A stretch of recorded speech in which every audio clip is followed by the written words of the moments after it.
अनुराधा जी के बारे में जब मैं यूट्यूब करता क्या आता कि लता जी ने आपको बढ़ने नहीं दिया, गानों को लेकर विवाद रहे। गुरु से कोई बराबरी नहीं करता। बट आशा जी लता जी का मुझको हुई न खबर तो मांगू साजन। आर्ट जिस बुलंदी पे था तो उस बुलंदी के सामने कहीं नजदीक तो आना चाहिए ना। आपकी लता जी से मुलाकात कब हुई पहली बार?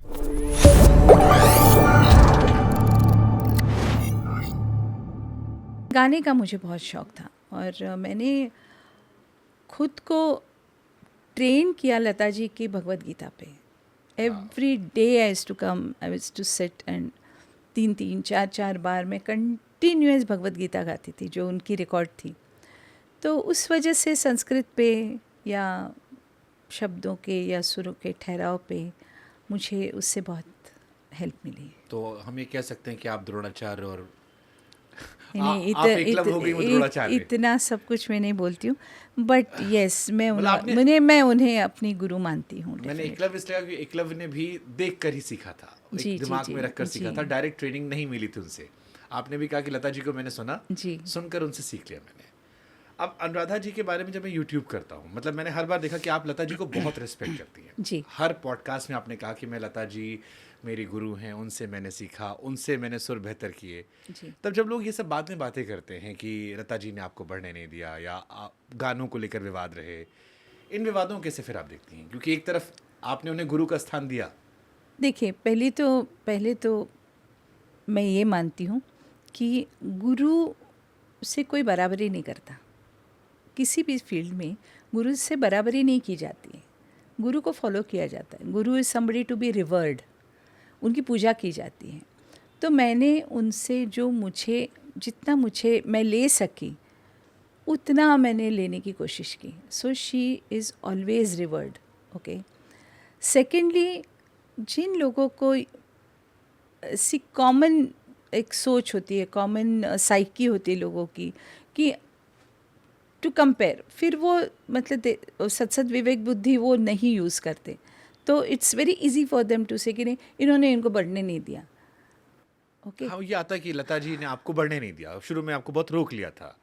और बहुत सारे यूट्यूब पे वीडियोस हैं जो उस पे 5-5 मिलियन 6-6 मिलियन व्यूज़ हैं, जिस पे यही बताया गया है कि अनुराधा जी लता जी बट को रिप्लेस करने वाली थी। बिकॉज वो सुनने में स्पाइसी लगता है ना ज़्यादा, है ना।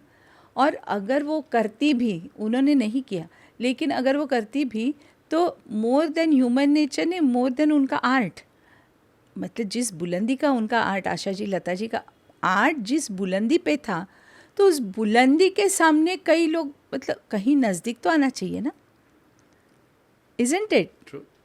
तो मतलब उसमें कोई मैं इनको नहीं आने दूंगी, उनको नहीं आने दूँ, अरे आर्ट के लेवल पे भी तो देखो ना। तो that is what I feel. It's very foolish to say also. आपकी लता जी से मुलाकात कब हुई पहली बार? मेरी जिस वक्त मुझे जयदेव जी के यहाँ गाने के लिए बुलाया था, तो मुझे नहीं, उसके पहले मतलब मेरी शादी होने के पहले मुझे ऑल इंडिया रेडियो में गाने के लिए बुलाया था। तो उसके पहले अरुण जी की एक रिकॉर्डिंग थी। लता जी ने एक गाना गाया था और उसकी अरेंजमेंट अरुण जी ने की थी। तो that is the first time कि मैं गई थी लता जी का गाना सुनने के लिए। और वो गाना मैंने फिर जैसे उन्होंने गाया, गाना सुनते सुनते मुझे याद हो गया था और वो कागज़ भी मैं लेके आई घर पे। उसके बाद एक रेडियो ऑल चैनल इंडिया पे रेडियो जाके आपने रिकॉर्ड किया, इसे सबके किया। फोन आने लगे कि हाँ, क्योंकि अच्छा वो भी मैंने इसलिए रिकॉर्ड किया क्योंकि उसका कंडीशन था कि नॉन रिलीज सॉन्ग। अब मैं मुझ जैसे नई सिंगर के लिए कौन मिसडाइरेक्टेड कौन सा गाना दे, और ये गाना तो मैंने सुना था और मुझे याद हो गया था, तो मैंने कहा कि इसे गा देती हूँ। आई डिडंट रियलाइज कि इसका इतना इम्पैक्ट होगा। और वो ऐसे जगह पे बजा जबकि उसके बाद 5 मिनट के बाद आपली आवड नाम का एक बहुत पॉपुलर प्रोग्राम, मतलब जैसे बिना का गीतमाला होता है, तो उस टाइप का प्रोग्राम होता था। तो जितने मराठी म्यूजिक राइटर्स थे वो 5-10 मिनट पहले से ही लगा के रखते थे, एक भी गाना छूटे ना। तो लास्ट गाना जो है वो उन्होंने मेरा लगाया। और फिर कोइंसिडेंटली ऑल 3-4 म्यूजिक राइटर्स उन्होंने ऑल इंडिया रेडियो में फ़ोन किया कि बोले कि ये किसने गाया। हृदयनाथ जी ने तो बोला कि दीदी का गाना आपने कैसे रिलीज़ किया? तो उन्होंने कहा दीदी का गाना तो नहीं रिलीज़ किया। तो बोले अभी अभी तो मैंने सुना। तो बोले वो दीदी का नहीं था, फिर किसने गाया? तो अपना अरुण है ना, उसकी बीवी ने गाया। So all 3-4 people heard that particular song, that's what I call destiny.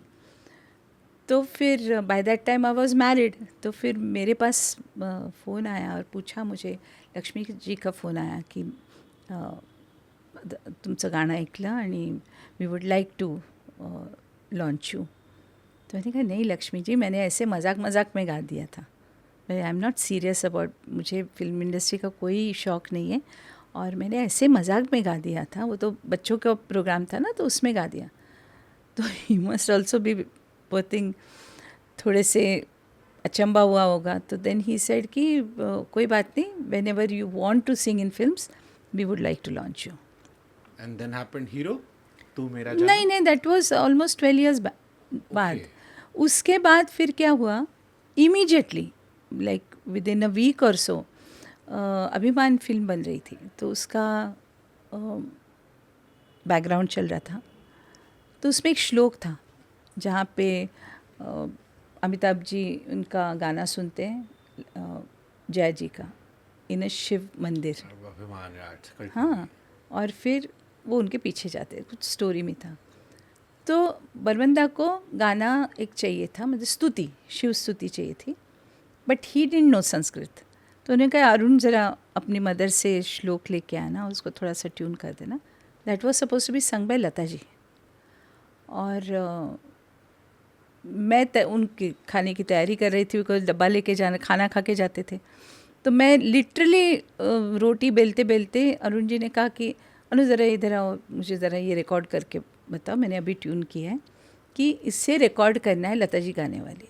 तो मैंने उसे ऐसे ही गा दिया, मतलब वो लेके गए और कहा कि दादा मैंने उसे ट्यून किया है, आप सुन लीजिए। तो जैसे उन्होंने सुना तो उन्हें बोले ये अच्छा, ये किसने गाया है? तो उन्होंने कहा अनु ने गाया। तो अनु गाती है, तुमने बताया नहीं, because we were married for 2 years, तुमने कभी बताया नहीं कि ये गाती है? तो बोले नहीं नहीं, ऐसे ही घर में गा लेती है प्रोफेशनली। तो बोले नहीं नहीं, अच्छा है, तो इस इतने छोटे श्लोक के लिए लता जी को क्यों तकलीफ़ देना, इसी से करते। तो from the kitchen I was at the studio.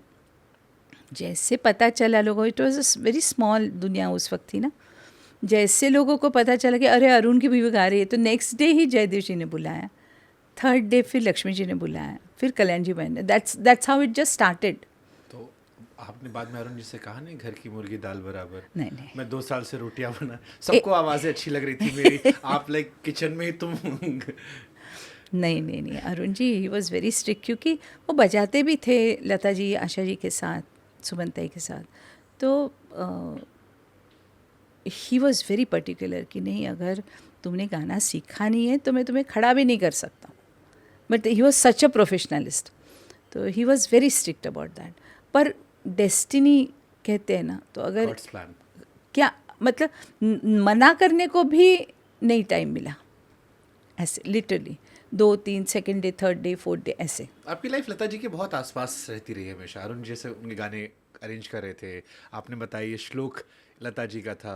In fact I heard तू मेरा जानू भी शायद पहले लता जी का था, बाद में दैट वाज 12 साल के बाद। इतना अच्छा लगा कि कहा गया नहीं नहीं, अनुराधा जी की आवाज़ में जी रख जी लो। जी जी जी ये सच्चे किस्सा है ये? जी जी बहुत बहुत खूबसूरत गाना हुआ है। जी जी, it was very nice song, very nice song. आपको कब लगा कि सिंगिंग की दुनिया में आप स्टार बन गए? स्टार वाला फीलिंग, मतलब कि अब everybody now like coming to me कि तुम बहुत अच्छी हो, अब तुमसे गवाना हमें। ऐसे तो नहीं कह सकती हूँ मैं, वो वाली भावना मेरे अंदर थी नहीं, बिकॉज अरुण जी हमेशा कहते थे तुम्हें कॉन्फिडेंस नहीं तो छोड़ दो लिटरली, मतलब by that time I had started winning awards वगैरह भी। तो ये वाली भावना कभी ऐसे नहीं थी। और आजकल जितना, मैं सच बताऊँ कि जितना शोशा आजकल होता है ना, वैसा उस वक्त नहीं था। It was very very a very low profile thing. Singing वगैरह, जो अपना गाना सीख लिया, गए स्टूडियो, गाया और आए, उसके इर्द गिर्द शोशा नहीं था। ये शोशा कब हुआ, जब हमारे गाने हमारे ऊपर फिल्माए गए और फिर लोगों को पता चला कि ये सिंगर्स हैं, तब तक तो लोगों को पता ही नहीं था। मैं तो पढ़ रहा था कहीं पे कि अनुराधा पौडवाल जी उन गिनी चुनी सिंगर्स में से हैं जिनकी तस्वीर हीरो से ज़्यादा कैसेट में छप कर आती थी और लोग पसंद करते रहे। और ये मैंने खुद देखा भी है, हर कैसेट में आपकी तस्वीर, मेरे घर में अभी भी इतनी सारी कैसेटें पड़ी होंगी। हाँ, that is because thanks to Gulshan ji ना,